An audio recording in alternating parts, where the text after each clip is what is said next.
desde a metade de janeiro, final de fevereiro, quando a gente ficou sabendo sobre os casos de Covid que estavam acontecendo, né, nesse início na China, a Igenomics já começou a ficar antenada. Por quê?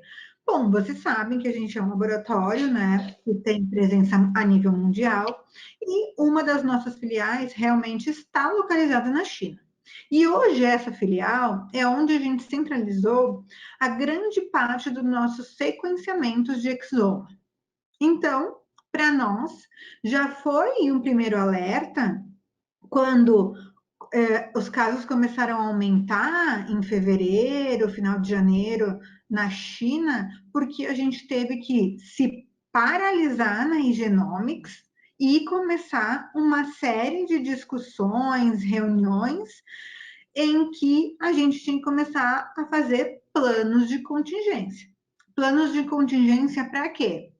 Para parar envios para a China, para restabelecer alguns laboratórios quanto à recepção ou não de amostras, né?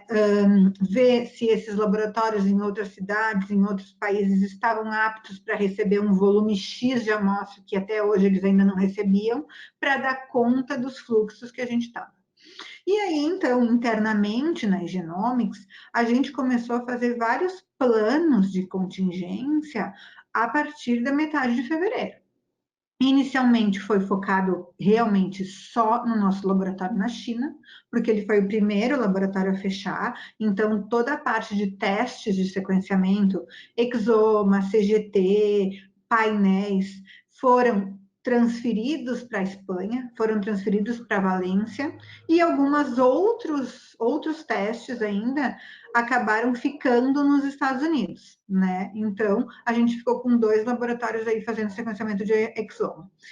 Por outro lado, quando a gente viu que esses casos, né, continuavam a aumentar, e aí já no final de fevereiro, começo de março, as coisas começaram a aparecer na Europa, as antenas ficaram mais ligadas ainda, porque a gente tem uma série de laboratórios na Europa, né? A nossa sede principal, a nossa matriz está na Espanha, mas a gente tem na Itália, a gente tem em UK, e a gente tem em todos os países, né, dos Emirados Árabes, que fica naquela zona. Então, esse alerta teve que ser bastante ampliado.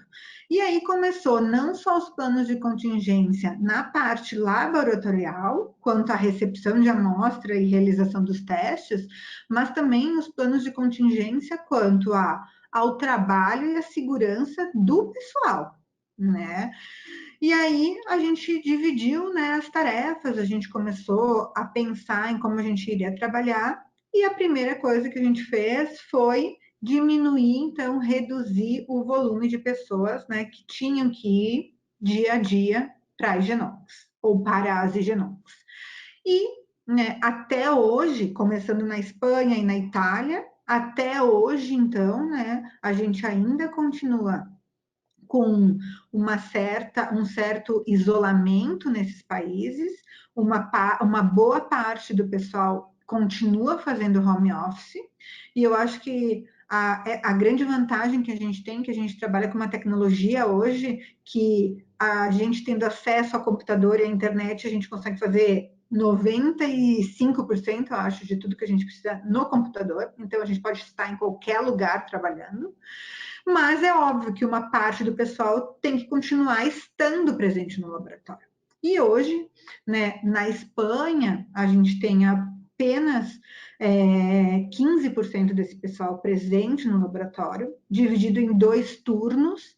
Então, assim, não tem mais, né, de 10 pessoas por turno. O espaço que a gente tem na Europa é muito grande também, então essas pessoas, né, elas têm um local para transitar, elas acabam trabalhando com uma grande diferença de tempo em determinadas zonas, elas não se chocam muito, então, quanto a isso, a gente tem vários benefícios. E aí, né, há um rodízio e realmente só profissionais da saúde podem sair e trabalhar.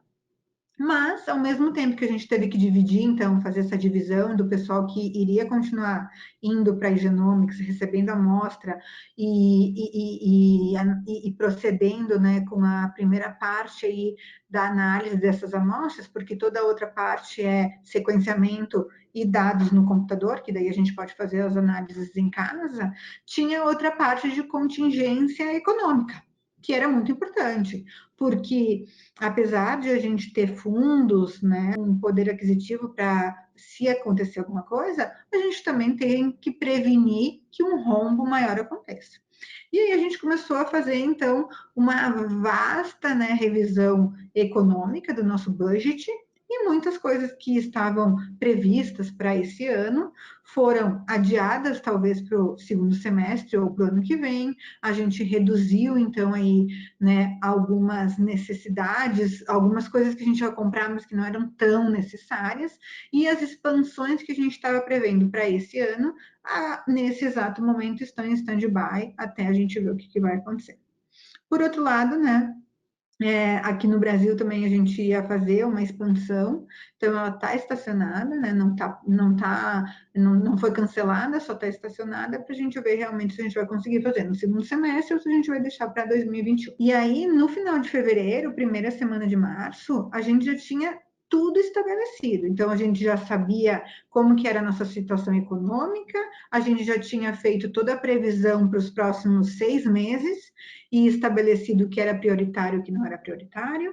A gente tinha feito todos os planos de contingência para todos os laboratórios da Genomics, para ver onde é que ia, onde é que não ia amostras, onde a gente ia receber, onde a gente ia analisar, quem ia trabalhar, quem não ia trabalhar, né? Muito importante, a gente já tinha refeito todos os fluxos dos trabalhadores, então a gente tinha definido quem ficava em home office, a gente tinha definido quem entrava em férias, quem usava o banco de horas, quem realmente precisava ir para o laboratório trabalhar.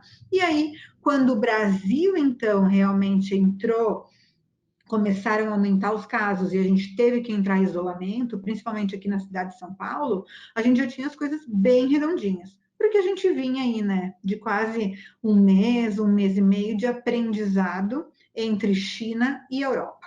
Espanha, principalmente, e Itália, que foram os primeiros laboratórios a ter que fechar quase que 100%, principalmente a Itália. Então, hoje, né, aí passados quase 2 meses, a gente vai completar 2 meses que a gente entrou em isolamento aqui em São Paulo. A gente entrou por volta do dia 15 de março, né? Agora a gente já está por volta da primeira quinzena de maio. E nesses 2 meses foi muito complicado. Por quê? Porque a gente está trabalhando, óbvio, com um número muito reduzido de pessoal dentro da Genomics São Paulo, né? A gente está recebendo muito menos amostras, porque acabou que todas as clínicas de reprodução acabaram fechando e o pessoal também, né, a população acabou que não está mais fazendo tantos testes, não está buscando tantas análises, e aí, consecutivamente, isso permitiu o quê? Bom, a gente está com tempo sobrando, a gente tem pessoal qualificado, a gente tem condições, por que não ajudar a sociedade e entrar, né, como mais um laboratório que pode realizar os testes e os diagnósticos para o Covid? E aí, essa discussão foi feita entre todos os diretores das Genomics, e a gente resolveu, né, que realmente os principais laboratórios que estavam em países, né, onde o volume estava crescendo e onde realmente precisava, valia a pena então a gente entrar nessa nova, né, nessa nova guerra entre o Covid e poder, então, oferecer os testes. E aí também tudo começou, porque uma nova fase começou. Até então, a gente fazia testes genéticos, hoje a gente está fazendo testes diagnósticos para um vírus que gerou uma pandemia a nível mundial, e a gente teve que reformular os nossos laboratórios para que isso acontecesse. Né? Então, foi uma negociação para comprar os kits específicos para fazer esses diagnósticos, tanto de PCR quanto de ELISA.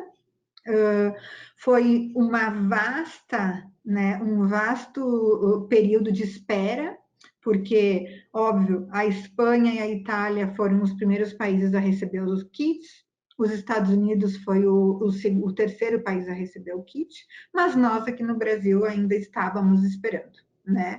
E finalmente hoje, né, essa semana, então, os kits estão chegando e a gente vai poder começar a oferecer para a população e ser mais um laboratório que está fazendo os testes para combater esse coronavírus. Mas é óbvio que não começa por aí, né? Não é só receber os kits e começar a colocar as análises, as amostras nos equipamentos e começar a dar resultado. Não, tem toda uma história por trás disso. Então, no momento que a gente decidiu, né, fazer a compra dos kits, entrar nessa nova área, a gente teve que estabelecer toda uma nova área de desenvolvimento de projetos, de produtos e de pesquisas, uma nova área da viremia, né, considerada viremia dentro da Genomics. A gente começou com as validações, com os protocolos, até definir quais eram os laboratórios que a gente ia trabalhar, para utilizar tanto o kit de PCR quanto o kit de ELISA, para imunohistoquímica.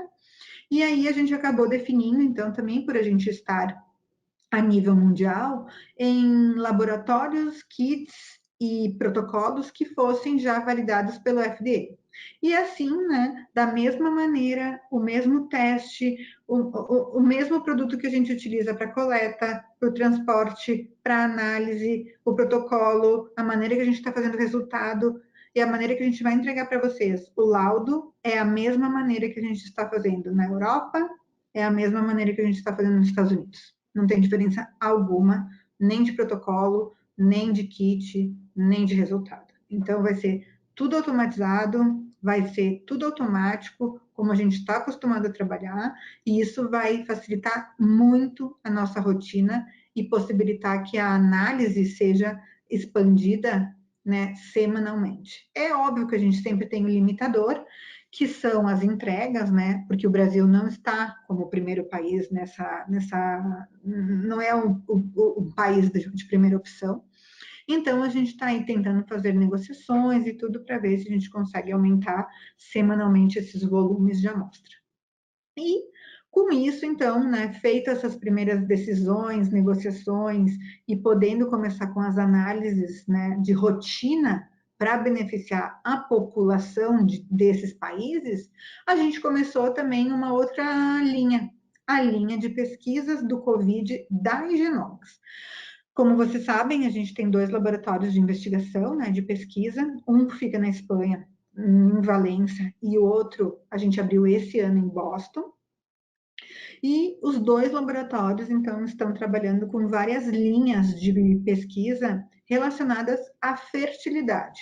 Vários projetos foram escritos, várias reuniões foram feitas, tanto com o Dr. Carlos quanto com outras pessoas relacionadas a sociedades de fertilidade, para ver realmente o que tinha potencial e o que não tinha potencial para a gente pesquisar.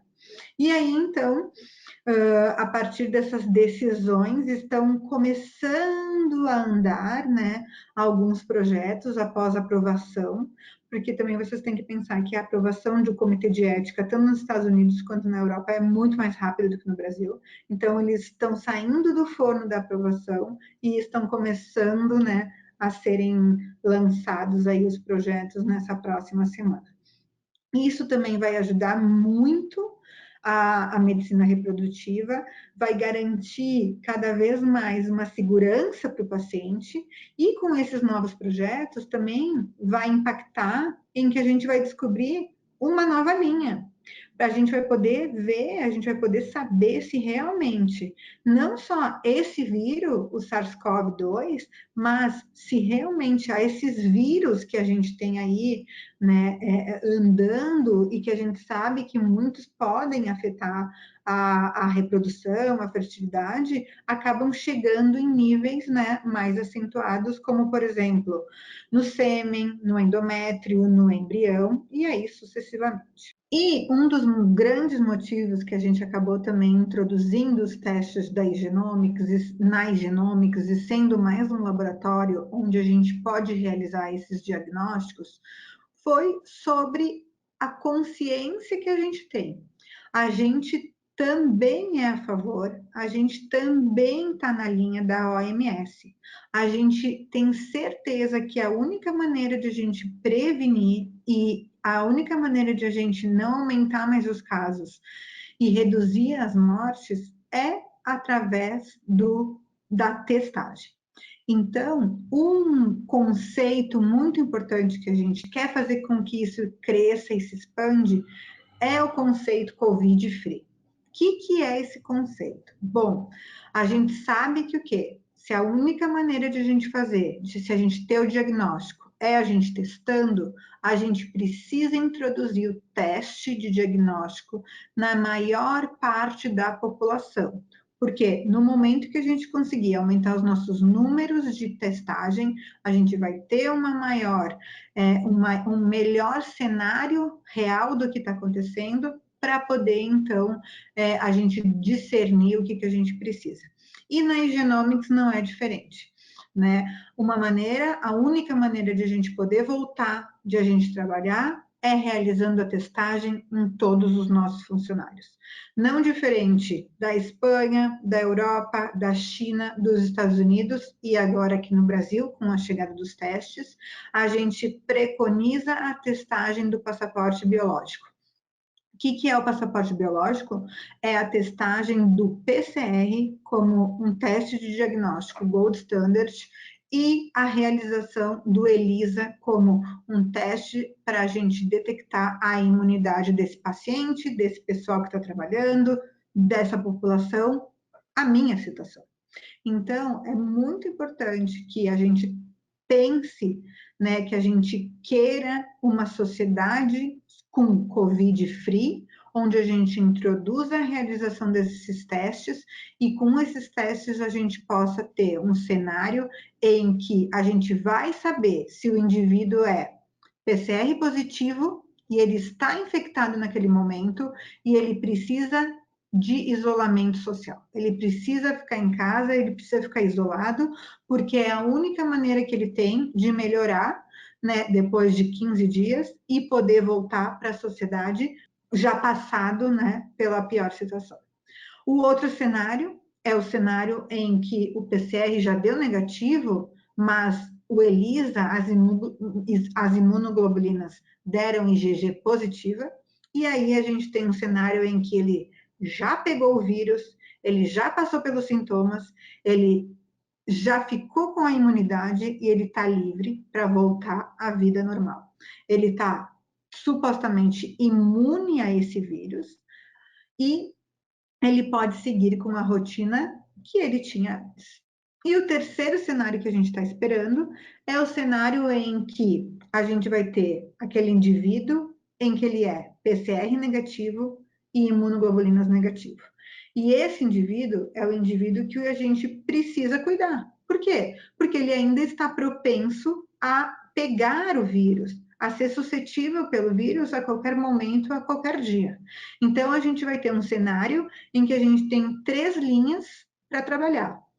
Aquele indivíduo que já tem IgG positiva e pode voltar ao trabalho, a gente vai ter os outros indivíduos que vão estar com o vírus naquele momento que a gente está testando, e aí eles precisam fazer o isolamento para não transmitir mais esse vírus para as outras pessoas. E a gente vai ter os suscetíveis. Então, no momento que o PCR que deu positivo passar, ele também vai ter uma IgG positiva, depois de testar novamente, depois de 15 a 20 dias, e ele vai entrar no grupo, então, dos que já têm imunidade. E aí a gente acaba ficando, então, com o grupo dos que estão propensos ainda a pegar a infecção, a pegar esse vírus. E essas pessoas é que a gente tem que tomar cuidado. Quais são as medidas? Bom, essa pessoa, em primeiro lugar, ela tem que estar ciente de que ela é suscetível. E aí, no momento que ela está ciente de que ela é suscetível, ela precisa se cuidar. É óbvio que não dá para fazer isolamento até mais 3, 4, 6 meses, 1 ano, até a vacina sair. A gente não sabe quanto tempo vai demorar para essa vacina sair. Então, o que ela precisa é, bom, no momento que ela saia da sua casa, ela vai precisar se cuidar. Ela vai ter que usar uma máscara, ela vai ter que usar o álcool gel. No momento que ela voltar, ela vai ter que lavar as mãos, tirar o sapato, ter aqueles cuidados que a gente está tendo hoje.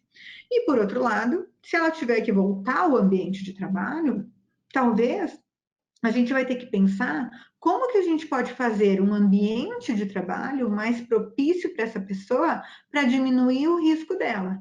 Bom, então se de repente ela trabalhava numa sala onde ela dividia essa sala com outras 6, 7, 8, 10 pessoas, a gente vai tentar colocar ela numa sala em que ela divida com 2 ou 3 pessoas, que ela tenha um espaço muito maior para ela, que talvez ela fique perto de uma janela onde o ar está circulando, que talvez ela possa fazer outras atividades sozinhas, ou quem sabe ela trabalhe mais home office do que realmente indo para a empresa. Enfim, é óbvio que cada pessoa tem uma atividade e a gente vai ter que ver o que é possível para cada pessoa se enquadrar. Até mesmo, de repente, por que não? Bom, por um determinado período, fazer essa pessoa mudar a atividade dela e por medidas preventivas.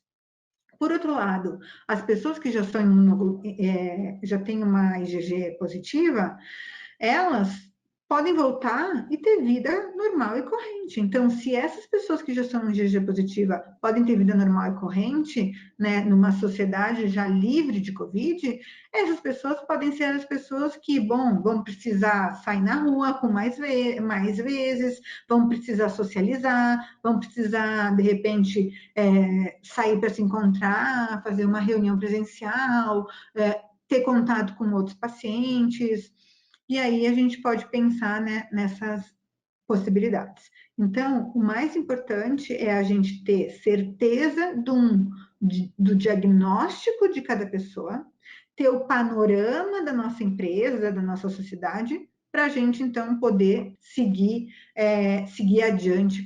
E essa é a maneira que a gente vai trabalhar aqui na Genomics, né? Essa semana a gente está começando, então, com as coletas, a gente já fez uma divisão do pessoal, quem vai vir coletar no laboratório, porque está no laboratório trabalhando, quem vai fazer coletas domiciliares, porque, bom, para não sair e não ter que, né, fazer todo esse deslocamento, também tem o grupo das pessoas em risco, que a gente tem que pensar, e essas pessoas, elas só podem fazer uma coleta domiciliar. Então, dentro da Genomics, a gente estabeleceu isso, que a grande maioria dos nossos funcionários vão fazer coleta domiciliar, a enfermeira vai ir na casa deles para realizar as coletas, e só depois que a gente tiver o diagnóstico de cada um, é que a gente vai montar, então, o cenário e dividir o pessoal para voltar ao trabalho, sendo que a Genomics vai ser um laboratório COVID-free.